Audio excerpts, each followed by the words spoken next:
नमस्कार. आपण पाहत आहात आपलं लाडकं यूट्यूब चॅनल सर्वदर्शन आणि सर्वदर्शनवर आता आपण पाहत आहोत या सप्ताहाचं म्हणजे दिनांक 3 ते 9 मार्च 2026 या कालखंडातील सर्व राशींचं राशी भविष्य. मंडळी, या आठवड्यात मेष ते मीन राशीसाठी संमिश्र फलदायी राहील. शुक्र आणि सूर्याच्या संक्रमणामुळे मेष, मिथुन आणि कुंभ राशीच्या नोकरी व्यवसायात प्रगती आणि आर्थिक लाभ होण्याची शक्यता आहे. तर काही राशींना आरोग्याची काळजी घ्यावी लागेल. आता आपण सविस्तर राशी भविष्य पाहूया. मेष राश, 4 मार्च नंतरचा काळ कसरतीचा असून वादविवाद टाळा. कामाच्या ठिकाणी वरिष्ठांशी संवाद साधताना संयम ठेवा. आर्थिक व्यवहार जपून करा. वृषभ रास, हा आठवडा मुलांच्या प्रगतीमुळे आनंद देणारा असेल. व्यवसायात नवीन संधी मिळतील, पण घाई गडबड टाळा. मिथुन रास, करिअरमध्ये प्रगतीचे योग आहेत. वरिष्ठांचे सहकार्य मिळेल, पण आरोग्याकडे दुर्लक्ष करू नका. कर्क रास, आठवड्याच्या सुरुवातीला धावपळ होईल, परंतु नंतर कामात स्थिरता येईल. गुंतवणूक करताना तज्ज्ञाचा सल्ला घ्या. प्लॉटिंगमध्ये तुम्ही गुंतवलेला पैसा तुम्हाला जास्त पैसे देऊ शकेल. सिंह, आर्थिक बाबतीत हा आठवडा शुभ आहे, त्यामुळे मोठ्या गुंतवणुकीसाठी तयार राहा. उत्पन्नाचे नवीन स्रोत मिळतील, परंतु कुटुंबातील वाद टाळा आणि आपल्या वाहनावर वेगाचं नियंत्रण करा. कन्या, का कन्या राशीमध्ये कामाचा ताण वाढू शकतो, तरीही यश मिळेल. भागीदाराच्या व्यवसायात फायदा होईल. आरोग्याची काळजी घ्या आणि व्यवहार नीट काळजीपूर्वक करत राहा. तरुणांसाठी या काळामध्ये खूप चांगली संधी आहे.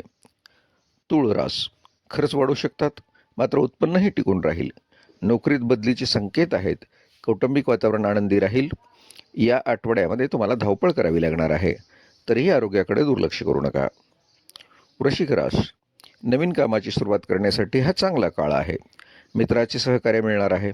प्रेमात यश मिळणार आहे आणि तुमच्या परीक्षेसाठी शुभेच्छा, कारण हा कालखंड तुम्हाला यशस्वी बनवण्यासाठी कामाचा आहे. धनुरास, जमीन जुमल्याच्या व्यवहारात फायदा होईल, त्यामुळं निश्चितपणे गुंतवणूक करायला हरकत नाही. नोकरीत वरिष्ठ तुमच्या कामावर खुश राहतील. शिवाय तुम्ही केलेला कोणताही अभ्यास तुमच्यासाठी जास्त फायद्याचा राहू शकतो. मकर रास, तुमचा आत्मविश्वास वाढणार आहे. प्रवासातून लाभ मिळणार आहेत, मात्र आरोग्याबद्दल सावध राहा आणि आपले मित्रवर्ग आणि कुटुंबीय यांना वेळ देणे हे आवश्यक आहे. कुंभरास, आरोग्यविषयक समस्या उद्भवू शकतात. खर्चावर नियंत्रण ठेवा, पण आर्थिक स्थिती सुधारण्याचे संकेत आहेत. त्यामुळे तुम्ही आर्थिक प्रगतीच्या रस्त्यावर आहात.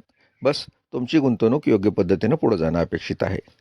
मीन रास, हा आठवडा मिश्र फळ देणारा आहे. निर्णय घेताना काळजी करू नका, घाई करू नका. नोकरीत सावध राहा आणि त्यासोबतच योग्य ठिकाणी गुंतवणूक करताना प्रथम पर्याय द्या. मंडळी, हे सर्वच राशी भविष्य सामान्य ग्रहस्थितीवर आधारित आहेत. विशेषतः वैयक्तिक कुंडलीवर काही बदल असू शकतो. त्याहीपेक्षा आमचं म्हणणं आहे, आपलं राशी भविष्य हे काही प्रमाणात राशीवर आणि जास्त प्रमाणात आपल्या कर्तव्यावर आणि विश्वासावर अवलंबून आहे. चला तर, तुम्हाला या आठवड्यासाठी खूप खूप शुभेच्छा. आणि मंडळी, तुम्हाला एक छोटीशी आठवण, अद्यापपर्यंत जर आपण महत्त्वपूर्ण वाटणारा असं सर्वदर्शन यूट्यूब चॅनल सबस्क्राईब केले नसेल तर ते लगेच करा. आवडलेले व्हिडिओ तुम्ही शेअर करा आणि लाईकसुद्धा करा. धन्यवाद.